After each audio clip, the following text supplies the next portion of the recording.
May kumakalat diyan na balita, ito mga kabunyog, may kumakalat diyan na balita. Ayon ito sa Billionaire News Channel, Sa Billionaire News Channel, ganito ang pagkakasabi. Ayan, basahin ko. Ayan mga kabunyog.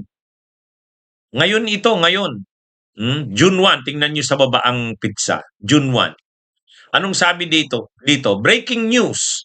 Senate President Peter Cayetano has allegedly told members of the Senate Majority Bloc not to attend the Chamber's regular plenary session on Monday. Two sources told Billionaire News Channel. O yan mga kabunyog, galing yan sa Billionaire News Channel. May sariling sources itong Billionaire News Channel. Si Cayetano daw mismo ang nag-instruksyon sa mga miyembro ng majority na wag a-attend sa regular plenary session ngayong Monday. Imaginin mo yan, Senate President ka, gagawin mo yun? Ganun ka bastos itong si Cayetano, mga kabunyog, mga kababayan. Ano yun Galing sa galing sa Billionaire News Channel ito. Breaking news. Mayroon, ayon daw sa sources ng Billionaire News Channel, reliable sources nila. Two sources nila, dalawa. Nagsabi na planado talaga. Ibig sabihin, yung hindi pagsipot nila Cayetano, yung majority, ay hindi dahil sa hindi dahil sa pagkaka-aresto kay Jinggoy. Hindi. Planado talaga mga kabunyog. Senate President ka tapos ganun ang ginagawa mo. Ano ito mga kabunyog? Hindi ako nang iintriga. Ang source ko ng pagsabi niyan ito sa Billionaire News Channel. Mayroong source ang Billionaire News Channel at kinonfirm daw ng sources nila na order daw ni Alan Peter Cayetano na wag umattend. So, kaya pala wala tayong nakitang kahit isa man lang na miyembro ng mayorya doon. Kaya lang kabastusan naman yan. Senate President ka. Pag Senate President ka, hindi naman ikaw lang yung leader ng majority. Pag Senate President ka, ikaw ang leader ng institusyon. So dapat hindi niya ginagawa yun. Kaya lang wala talagang wala kang maasahan dito sa Cayetanong ito. Mga kabunyog. Yan yung ano yan kumpirmado daw yan ayon sa Billionaire News Channel. Kaya bastusan talaga ang ginawa ni Cayetano. Pag nagpalit ng liderato ang Senado, dapat imbestigahan itong si Cayetano. Ang dami ng ginagawang kaguluhan sa Senado. Unang-una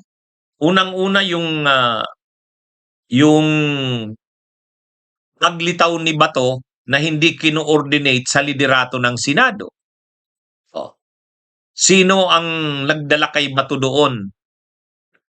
Ay di ba inamin naman ni Cayetano na sila ang nag-uusap ni Bato at sasakyan niya ang sinakayan ni Bato?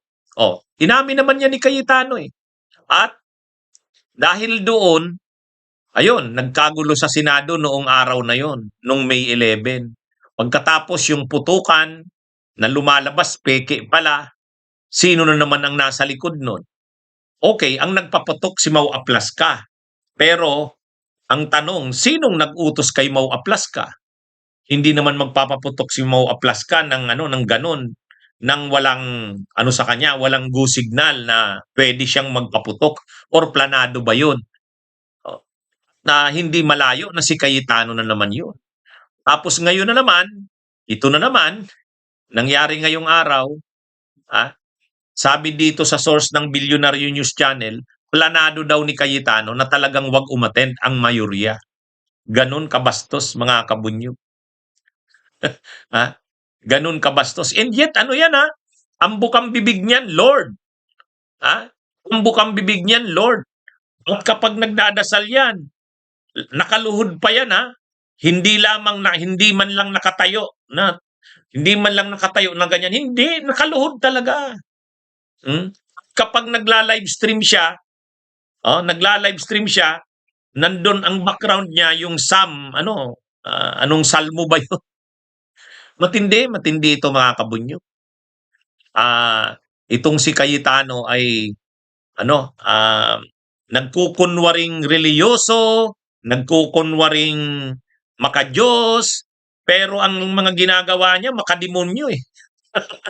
Di ba mga kabunyo? Parang ah, parang nagdidilang anghel, reliyoso.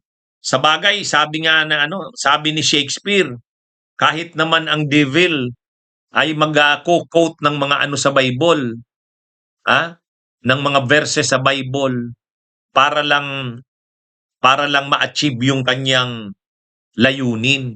O yun. Kaya tama si Shakespeare eh. Mag-ingat. Kasi kahit ang devil ay magko-quote yan sa Bible para ma-achieve yung kanyang purpose o layunin. Parang totoong-totoo dito kay Cayetano, mga kabunyog, mga kababayan.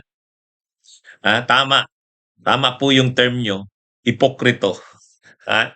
So ngayon, ang nangyari, mga kabunyog, mga kababayan, yung palang hindi pagsipot ng mayorya. Kaya maano ka man lang, wala man lang dumadaan doon kahit isa na miyembro ng mayorya.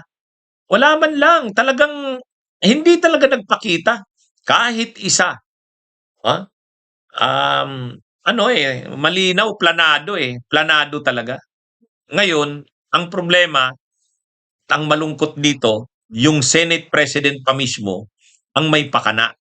Ayon dito sa Bilyonaryo News Channel. Kinonfirm daw ng sources nila.